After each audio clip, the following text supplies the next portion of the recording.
Fala aí, seus balão d'or, como é que vocês estão, hein? Chegou a hora da gente trazer aqui aquele vídeo que não pode faltar em toda a temporada, né? Pra muita gente, vale o que vale, não tá nem aí pra premiação individual, especialmente pra bola de ouro, pelo que aconteceu nos últimos anos, e eu não tiro a razão dessas pessoas, mas a verdade é que a bola de ouro ainda é a principal premiação do futebol mundial. O mundo do futebol respeita muito ainda, tirando algumas exceções, o que a France Football faz, e não é à toa que os principais personagens futebolísticos da temporada estiveram lá nessa segunda-feira no Palácio de Châtelet, tá? Eu vou dar a minha opinião aqui sobre polêmica, sobre injustiça, sobre crimes cometidos, mas também sobre acertos, né? Nem tudo foi um crime total, né? Apesar de alguns deles a gente ficar boquiaberto. Enfim, mas no fundo, eu quero também saber a opinião de vocês, tá? Então, espaço aqui aberto para vocês trocarem ideia neste grande bar e nessa conversa tão boa, sem molhar as palavras, é verdade, porque ainda é segunda-feira, mas conversando com vocês sobre isso, tá? Chegou, comentou, inscrição, likezinho, tamo junto. Primeiro lugar, vamos falar do Bola de Ouro, né, da temporada do futebol masculino. Dembélé, totalmente expectável, não teve nenhuma surpresa. O Dembélé ganhou tudo que podia ganhar com o Paris Saint-Germain, exceto o Mundial de clubes, né? Mas que é uma competição nova e que talvez o peso ainda não é, seja tão importante quanto isso para as pessoas que votam, né? Os jornalistas que votam, todos os países aí envolvidos na votação.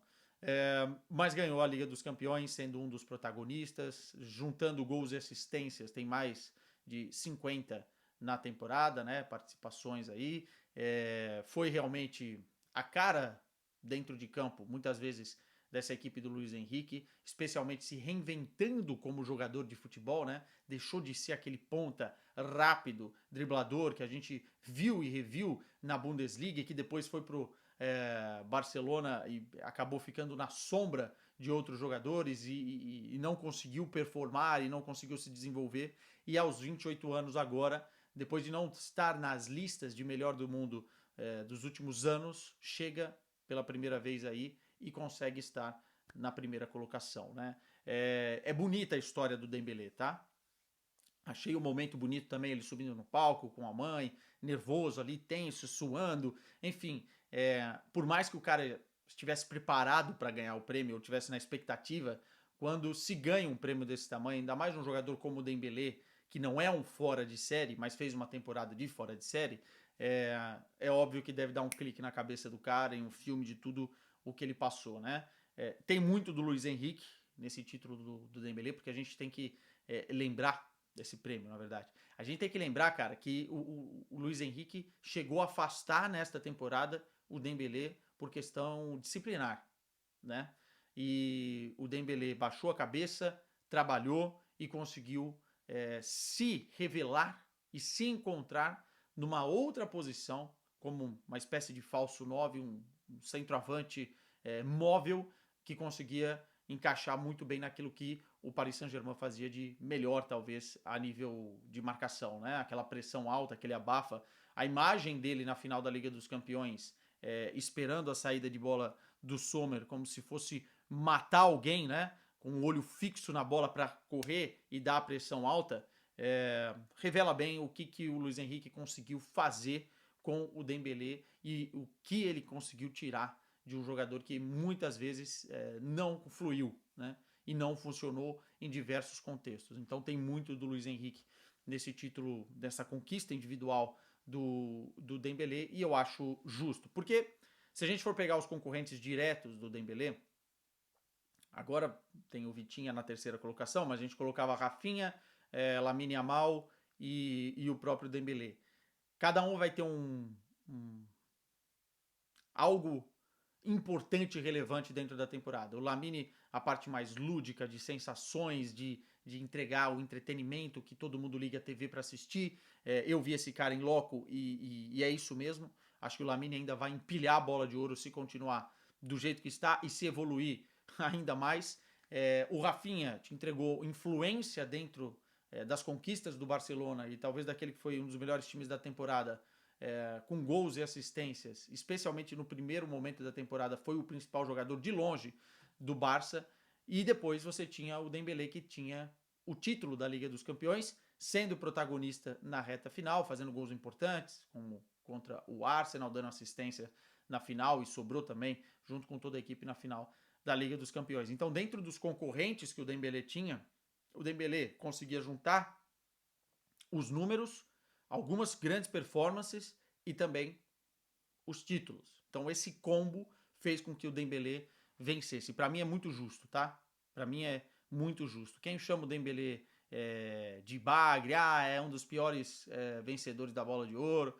Cara, com todo respeito, eu acho que é a opinião de cada um. Pode deixar aí nos comentários, mas eu não comungo nada dessa opinião.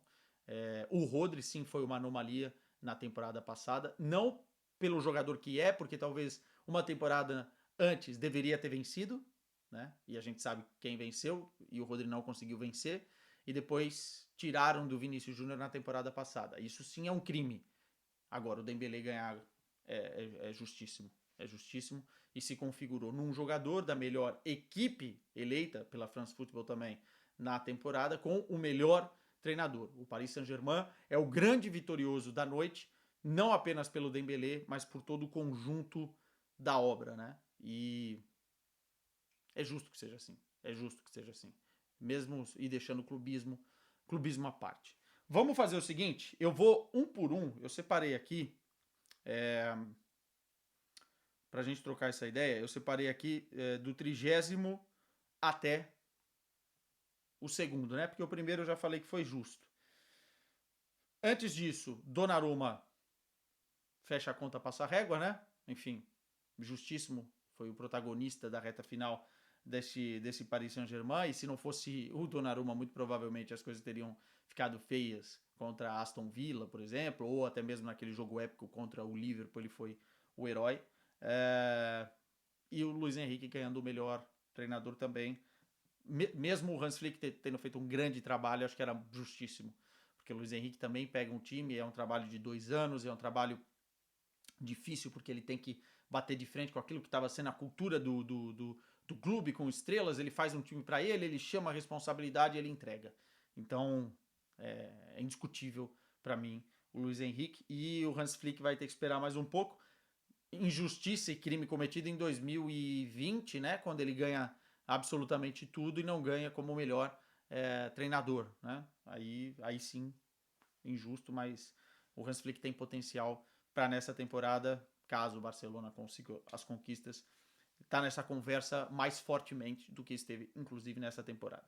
Vamos lá, o 30º lugar. Quando abriu, eu já falei, erraram. Errou! Olise, do Bayern de Munique. Cara, os números do Olise essa temporada e o nível de exibição do Olise são muito, muito melhores de vários jogadores, do que vários jogadores que estão na frente dele. Assim, o Olise, olhando essa posição, dá pra gente dizer que é subvalorizado pela votação da France Football na temporada. E aí é que a gente pega o peso da Bundesliga na cabeça de muita gente, né? Enfim, mas o Olise foi um dos principais jogadores do Bayern de Munique, não à frente do Harry Kane, mas poderia tranquilamente estar à frente do 29º, o Wirtz, que não ganhou absolutamente nada. A última, sim, né? Não nessa última temporada, mas a retrasada, aí sim o Wirtz estar lá na frente fazia todo sentido, porque ele conduziu o Bayer Leverkusen a uma dobradinha de um time que nunca tinha vencido absolutamente nada, sendo o principal jogador. Agora, tá na frente do Olise aqui não faz sentido. O Van Dijk até foi um dos grandes personagens do Liverpool, campeão da Premier League, até dá pra colocar na frente, sim. O Declan Rice na frente do Olise.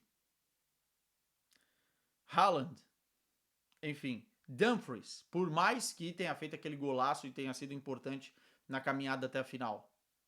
E títulos. Então tem aqui algumas anomalias. Por exemplo, o Fabian Ruiz em 24º. Eu acho que o Fabian Ruiz jogou mais bola do que muitos jogadores que estão na frente dele. Então acho que ele poderia Porque o Fabian Ruiz é um dos jogadores subvalorizados também na percepção das pessoas. Jogou muita bola nessa temporada, tá?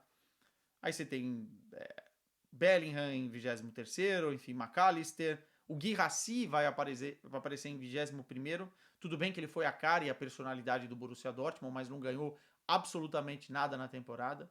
E onde morre dentro da Liga dos Campeões, mesmo sendo o artilheiro da Champions, junto com o Rafinha, não faz sentido estar na frente de alguns nomes aí que eu mencionei. O João Neves em 19º, também acho que poderia estar um pouquinho mais acima, foi uma peça fundamental. Aí você tem o McTominay, que foi o melhor jogador do futebol italiano, em 18º. Lewandowski em 17º. Também poderia estar umas casinhas mais acima, né? Porque foi protagonista junto, talvez não o grande protagonista. Você teve ali 3 jogadores à frente dele, mas a nível de números, o Lewandowski entregou 42 gols na temporada, em 52 jogos. Enfim, Vini Júnior, por exemplo, em 16º. Acho que o Lewandowski poderia estar tranquilamente na frente. O Gyökeres em 15º. Gyökeres que inclusive ganhou o Gerd Müller, né? É que o Gyökeres sofre um pouquinho com aquilo do coeficiente português, né? Porque senão ele teria sido chuteira de ouro. Acho que esse coeficiente também é um pouco injusto, não só pela pontuação, mas porque o campeonato português ou o campeonato alemão, por exemplo, tem 4 rodadas a menos. Então acho que fica um pouco complicado para jogadores dessas duas ligas brigarem. Acho que o Harry Kane, por exemplo, vai brigar essa temporada, mas ele tem que fazer muito mais para conseguir, porque tem apenas 34 rodadas para isso, né? Dentro da sua Liga Nacional. Desiré Doué em 14º. Desiré Doué que ficou na vice-colocação do Copa. Harry Kane em 13º. Para mim, o Harry Kane tinha condições de estar entre os 10. Tinha condição de estar entre os 10. Kvaratskhelia em 12º. O Kvaratskhelia chegou no meio da temporada. Assim, foi importante, mas não sei se para 12º, sacou? Acho que é um pouco inflacionado aí, mediante as conquistas do Paris Saint-Germain. Óbvio, foi importante, mas se pegar um top de jogadores do PSG, talvez o Kvaratskhelia não entre no top 3. Talvez não, para mim não entra. Em 11º, Pedri. E aí, deixa eu até colocar aqui do lado. Cara, é assim. Quem entende minimamente de futebol sabe o quanto o Pedri é influente no jogo do Barcelona. É um dos melhores jogadores da última temporada. Dentro da sua função. Ele não vai te entregar 20 assistências, 20 gols, mas ele vai te entregar aquilo que o Barcelona precisa para funcionar como equipe. Né? Vídeo que está acontecendo nesse início de temporada. Olha o nível de atuação do Pedri. E na temporada passada, os números foram espetaculares naquilo que o Pedri se propõe a fazer, né? Inclusive na parte defensiva, desarmes e tal. São números muito bons em La Liga, enfim. Dentro da própria Liga dos Campeões, ele foi importantíssimo na campanha do Barcelona até as semifinais. Para mim, ele está no top 3 de importância do Barcelona, junto com Lamine Yamal e com Rafinha. E em 11º lugar é um dos grandes crimes cometidos, na minha opinião. Talvez até o pior. Se bem que o Rafinha a gente já vai falar dele. Mas é um dos grandes crimes porque, cara, esse cara tem que estar no top 7. Pra mim até, inclusive, é top 6. Brigando pela 5ª colocação com o Salah. Isso na minha lista que eu fiz antes, né? Mas ele tem que estar no top 7. Ele tem que estar dentro do top 10. O Pedri fora do top 10 já é loucura, assim. Já seria errado ele estar em 9º. Porque ele jogou muita bola dentro da função. Ele jogou muito mais que o Rodri no ano que o Rodri joga e ganha a bola de ouro. Muito mais. Então ele deveria estar ali. Não conquista a Liga dos Campeões, aí entra naquele combo que a gente mencionou. Não tem uma melhor temporada que outros jogadores. Já conversamos sobre isso e vamos voltar a conversar, né? No caso, o Vitinha. Mas deveria estar melhor posicionado. Assim. Vamos lá, continuando. E aí nós vamos para o top 10. O top 10 da Bola de Ouro. Nuno Mendes em décimo. Ele tinha que estar entre os 10, assim, e para muita gente poderia estar mais bem colocado, mas ele já estar entre os 10, eu já acho muito, muito positivo perante aquilo que é a votação, né? A gente sabe que lateral acaba ficando para trás e ele divide voto com outros jogadores, de repente, do Paris Saint-Germain. O Donnarumma em nono, Cole Palmer em oitavo, aí é muito pelo título mundial, que é o grande destaque. O Palmer teve bons e maus momentos na temporada, oscilou um pouco, né? Mas eu acho que estar no top 10.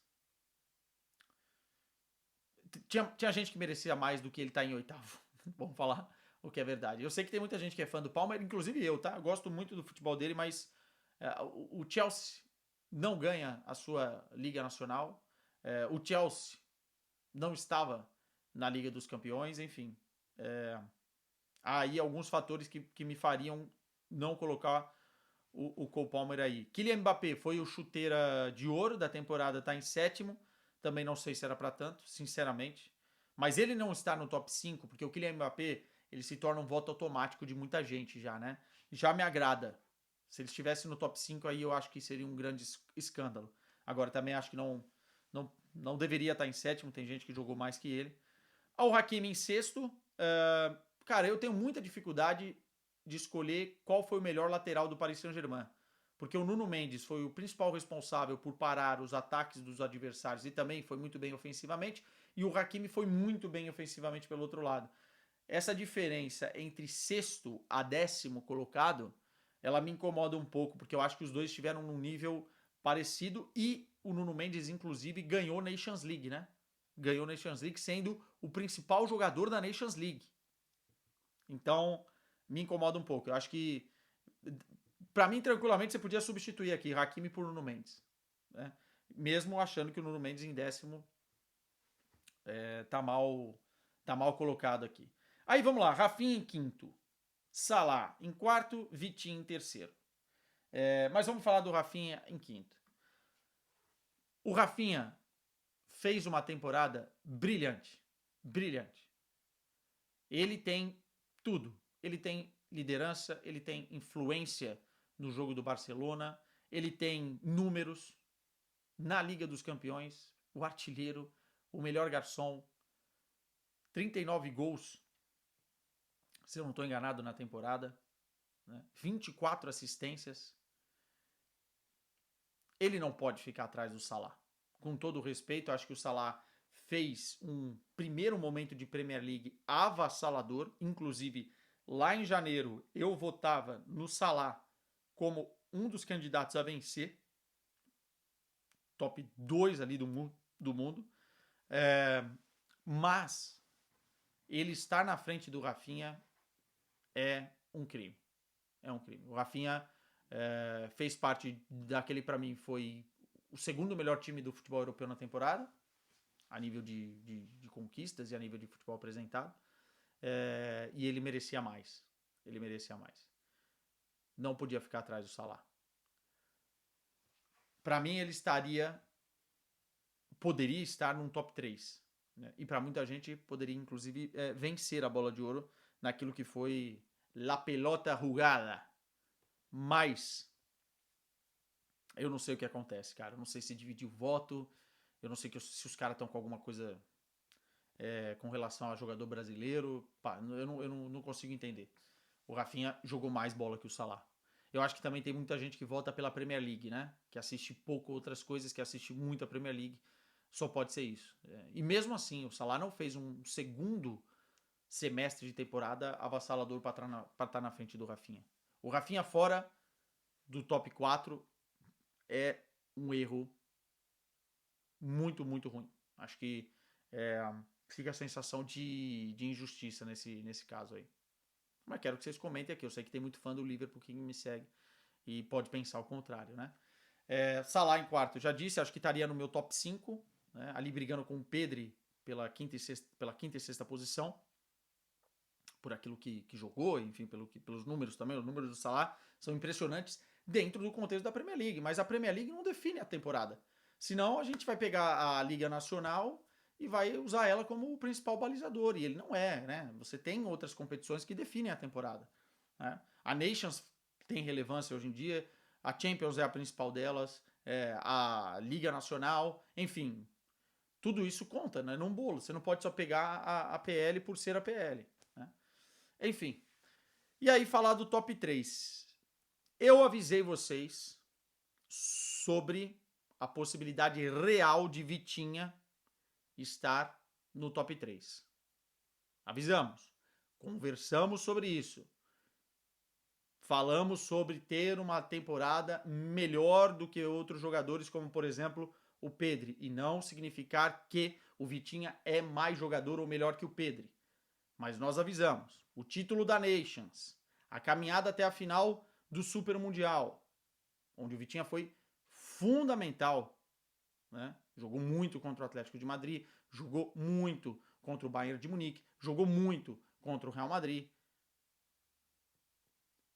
O título da Champions, sendo o melhor jogador da final, onde todos os olhos do mundo de futebol, que não viram muita coisa durante a temporada, estão ali, voltados para ali, e também foi fundamental na reta final da Liga dos Campeões, iria pesar.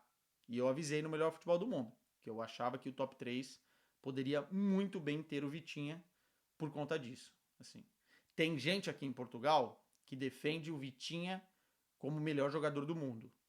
Aliás, os portugueses que me acompanham aqui vão deixar os comentários e podem deixar também as argumentações aqui, caso seja esse o voto, né, a tua defesa.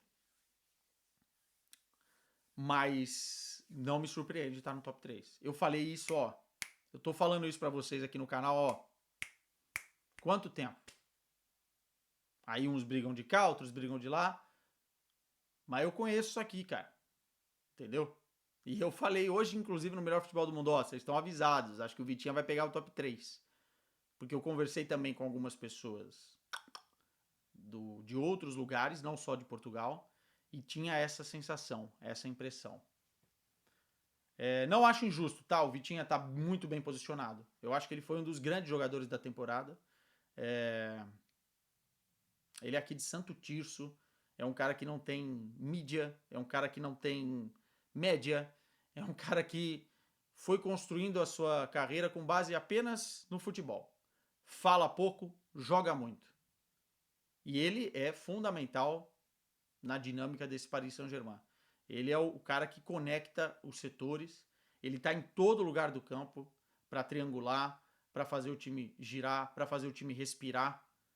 Ele é fundamental. Não caiam, e aí, quem quiser cair também faça o que quiser, mas não caiam na bobagem de ficar comparando. Ah, não, mas o Pedro é muito mais jogador. É uma opinião super válida, eu também acho que o Pedro é melhor que o Vitinha. Mas a temporada do Vitinha, com todos esses títulos que eu falei, com essa influência toda, ela gabarita ele para estar muito bem posicionado dentro da bola de ouro. Isso não me surpreendeu. Ó, 0. Bola.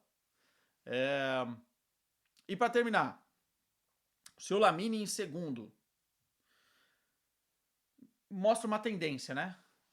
Eu acho que o Lamine entra naquele hall de jogadores que não precisa necessariamente dos melhores números para ganhar voto. Porque as atuações, as sensações, a magia, o lúdico faz com que o Lamine esteja já no imaginário de quem vota, ou no imaginário de quem gosta de futebol, como um dos melhores do mundo e um potencial melhor do mundo. Para mim é questão de tempo e é questão de quantas. Quantas ele vai conseguir levar para casa? Quantas vezes ele vai vencer essa premiação? Porque a tendência, inclusive nessa temporada, é de que esse segundo lugar para ele dê ainda mais fome para conquistar, assim como não ter ido na final da Liga dos Campeões da última temporada. A tendência é essa. O jogador precisa de fome, precisa de objetivo. E talvez ter ficado em segundo lugar faça bem até para o mental do Lamine Yamal, para ele continuar nessa trajetória. Vamos ver essa lesão do pubis, né? Mas, de qualquer maneira, é um resultado histórico, né? Assim, 17 anos, porque a temporada ele fez com 17 anos. O cara foi o segundo melhor jogador do mundo eleito pela France Football. Impressionante. Impressionante. E, assim, eu não vi ainda votos, né? Quantidade de votos, mas talvez tenha sido bem parelho. Porque esse lúdico que tá na cabeça das pessoas, ele já conseguiu conquistar. Meus caros, é isso, hein? Beijo pra vocês. Vamos que vamos. Fechamos finalmente a bola de ouro. Agora só pro ano que vem.